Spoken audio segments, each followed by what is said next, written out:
carrying, as he was carrying all of his worldly possessions in his truck, he was carrying the firearms that he owned, some of which were illegal in Mexico. Now, I've been part of the work of this country's diplomacy. I served as an ambassador for several years. And I can tell you that I'm not going to stand here and say that I believe that it's right for the American government or any other government to be dictating the judicial process in Mexico, any more than I would believe it's right for others to try to dictate judicial processes in the United States.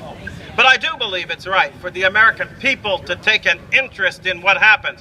to an honorable combat veteran decorated by the people of this country and their government for his honorable service,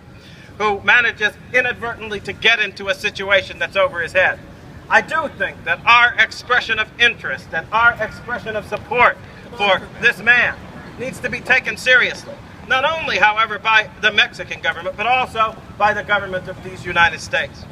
I would think that we would be especially interested in making sure that the officials in the United States government do what I think is the only thing needful in a situation like this. After all, we have a long-standing and friendly relationship with Mexico in which we have cooperated over the course of many years and decades on our common problems. There is, of course, always, when you deal with the relations between nations, questions of pride and care, so that it never appears that we're trying to treat other countries as if we have the right to boss them around. But at the same time, that leads to a simple expectation that a courteous request can be made, and that folks will be given the opportunity to look into the circumstances and make a judgment that is compatible with what has become over the years the routine cooperation and understanding between the government of the United States and the government of Mexico. I think the American people should ask themselves why that routine seems now to be broken.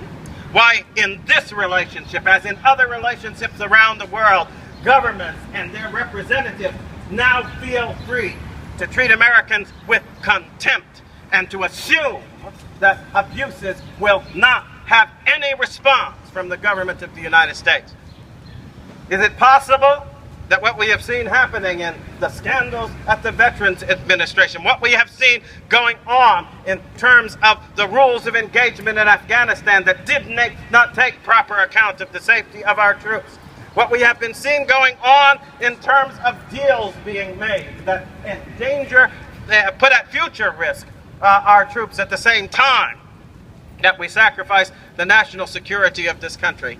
are not rooted in a culture of contempt for the honorable service of our military people, a culture of contempt for the honorable service of our veterans, a culture of contempt that now has us in the situation of Andrew Tahmooressi looking at a problem that could probably be solved with a simple 5-minute phone call from the chief executive that hasn't been made.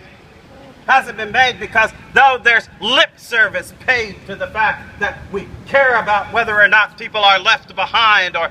that their honorable service is rewarded with contempt, he has not seen fit to put actions to those words when it comes to somebody who served honorably, was discharged with honor, and had risked his life to such an extent as to be decorated in his military service. When he gets himself into trouble that's understandable, but that I'm sure could easily be resolved if with courtesy and dignity we simply ask that it be done.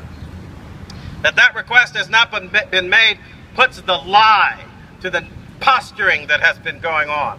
That these folks who are now in charge of the government of the United States actually believe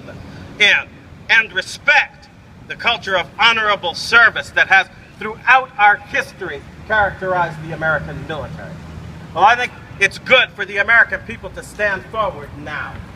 and do what they can do of their own government. Not just ask and petition and plead, but demand that that culture of respect be restored. And one thing that could be done here and now to make sure that a step is being taken on the right road to correct the attitudes that have produced the neglect of our veterans at the veterans hospitals, that have produced the endangerment of our forces in deals that strengthen the terrorists that oppose us.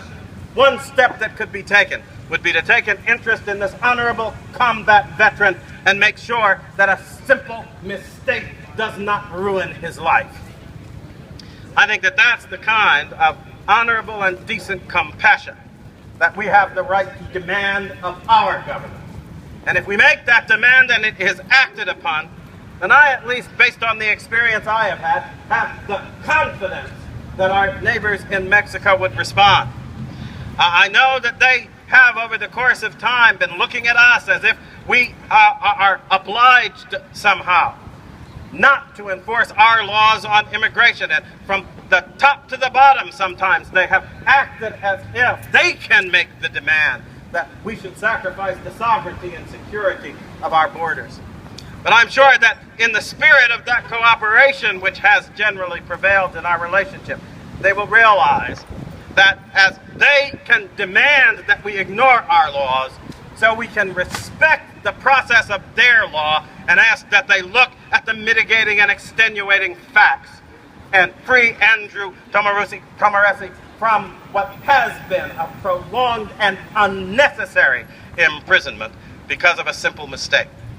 I think that that result would be good for him, but it would also be honorable that the American people took an interest in someone who has served his country well, and it would serve the relationship between the United States and Mexico by reaffirming that we will let our common decency, that we will let our common sense prevail in a relationship that has time and again been saved by the willingness on both sides to apply that decency and common sense so that we could remain good neighbors and good friends. Thank you. Yeah! Yeah! Woo!